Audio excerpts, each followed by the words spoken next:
The Grand Canyon, which is part of the Colorado Plateau, is a spectacular natural marvel that is praised for both its enormous size and its complex and colorful terrain. It is very significant geologically since it has preserved a dense series of old rocks that are clearly visible on the canyon walls. These rock formations provide a glimpse into the early geological development of the continent of North America. The Grand Canyon's hidden mysteries have just been revealed by an astounding find that was made below the canyon's surface. We'd want to test your knowledge before going any further with this discovery, so please tell us how old you think the Grand Canyon is. So let's start our trip now. Experienced explorer GE Kincaid was instrumental in revealing the existence of an underground metropolis under the Grand Canyon. His trip is regarded as one of the most important American archaeological finds and is of utmost significance on a worldwide scale. Due to its distant and difficult-to-reach position inside the Grand Canyon, this subterranean cavern presented a significant obstacle to access. The entrance, which was hidden 1,486 feet down the canyon wall, required a lot of physical effort to get there. It was also subject to tight government regulations, making it inaccessible to regular tourists.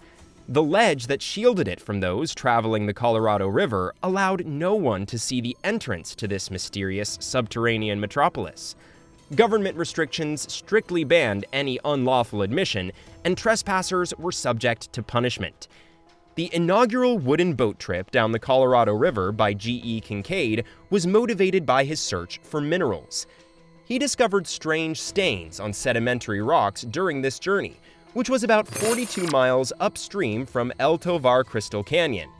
His attention was piqued by these strange symbols on the walls inside the door, which led to more investigation. Mummies and artifacts that would change history were discovered by Kincaid deep under the sunken cavern. He carefully collected artifacts and important knowledge about this undiscovered civilization via thorough documentation and photography, which he then conveyed to Washington, D.C. after traveling down the Colorado River to Yuma. This significant discovery signaled the start of a quest to solve the puzzles surrounding this underground masterpiece. A complex system of hieroglyphics that was inscribed on urns, walls, and tablets was discovered in the underground realm underneath the Grand Canyon. These mysterious markings provide a fascinating look at the communication and culture of the prehistoric people. Regarding the religious meaning of these hieroglyphics, much speculation exists. The writings have had a deep impact on the people's spirituality and may have been used to write religious texts or communicate with the gods.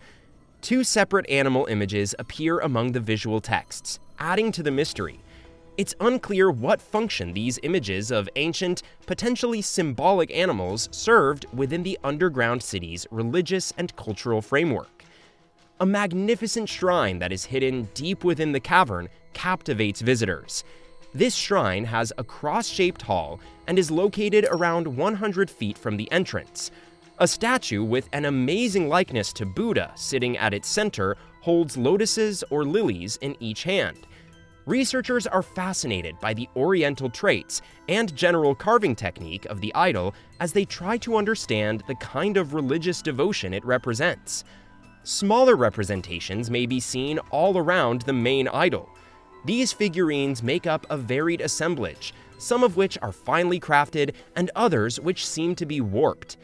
Researchers are still working to understand the meaning of these artifacts as they try to understand the intricate religious stories and ideologies of this ancient society.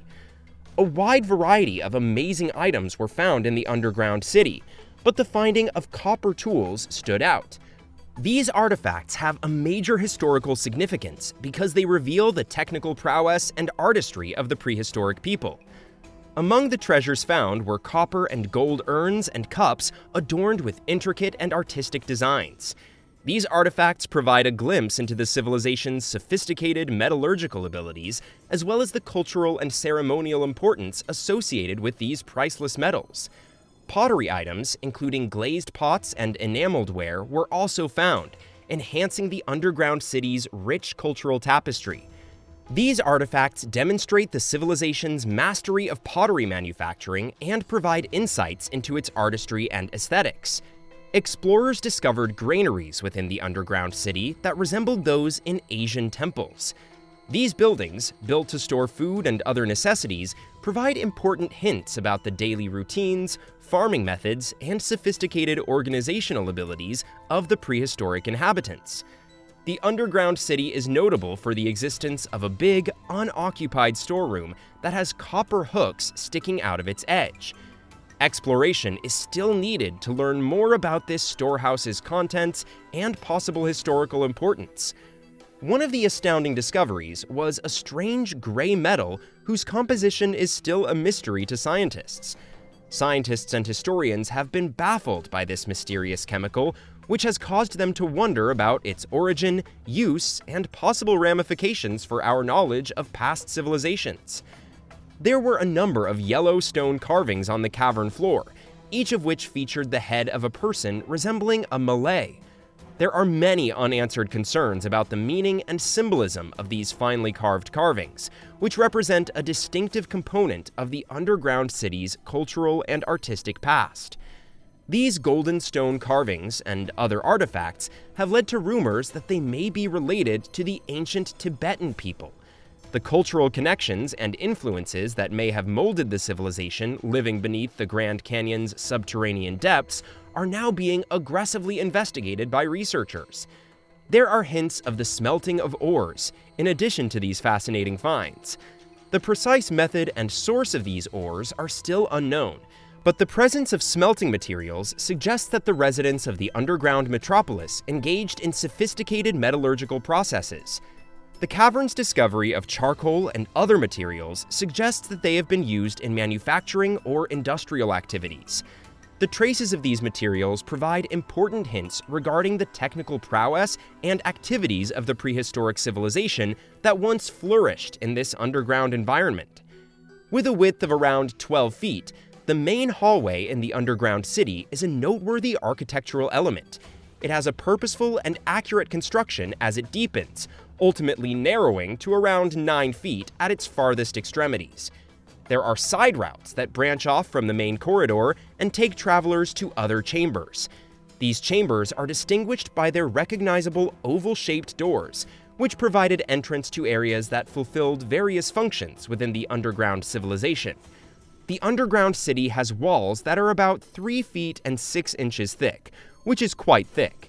The tunnel's straight, engineer-like shape and thickness reflect deliberate planning and construction on the part of the ancient people. The crypt, or tomb, which is one of the most important rooms in the underground city, is distinguished by walls that tilt back at an inclination of around 35 degrees. Tiers of mummies were found in this tomb, each one sitting on hewn shelves. This arrangement sheds light on the manner of death and the respect for the dead in this prehistoric civilization. The outside area of the underground city is thought to have been the warriors' barracks, based on the architecture and construction. This theory is based on the lack of female and kid mummies, which suggests that there was a division of living spaces and that the crypt was probably only used by men. Surprisingly, the subterranean metropolis was devoid of any evidence of animal carcasses, skins, clothes, or beds. This oddity makes us wonder about the ancient occupants' eating preferences, dress choices, and way of life. Numerous chambers in the underground city had water containers, indicating the importance of water to their everyday existence. These vessels provided light on the civilization's dependence on a water supply that was easily accessible for nutrition and other requirements. Strong evidence suggests that those residing in the underground city worked in the nearby lowlands for agricultural purposes. According to this theory, people undertook seasonal migration, traveling south for agricultural reasons in the winter and then heading back north in the summer.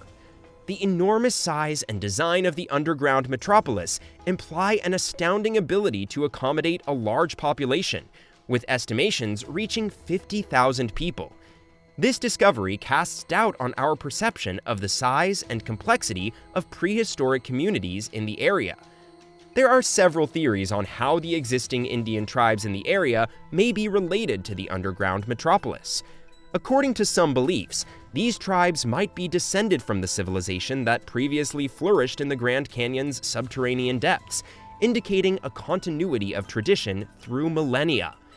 According to Hopi mythology, the Grand Canyon contains an ancient underworld where their ancestors formerly lived. The inhabitants of this underground world were known as the One Heart and the Two Hearts, signifying a distinction between morally upright and unethical individuals. The tribe's chief, Macheto, plays a crucial part in this mythology. Chief Macheto hatched a bold escape scheme after finding himself in an unfavorable position in the underworld. His resourcefulness caused the development of a massive tree that penetrated the underworld's ceiling and gave the inhabitants of One Heart a way to reach the surface. The Hopi culture contains a moving rite that involves waiting for a messenger to return after dusk. The elders of the tribe anxiously await this historic occurrence and believe that when the messenger returns, it will announce the restoration of their ancient lands and houses inside the Grand Canyon. The finding of the undiscovered subterranean metropolis under the Grand Canyon is a significant archaeological discovery with broad implications. It provides a path to solving puzzles around ancient civilizations and their significance in the history of humanity. As we go back in time, it's important to note that the Grand Canyon itself is thought to be 17 million years old, underscoring the area's rich history. That's all for this video. We'll be back soon with another informative video. Don't forget to like and share this video. To keep exploring ancient history together, make sure to hit that subscribe button. Until next time!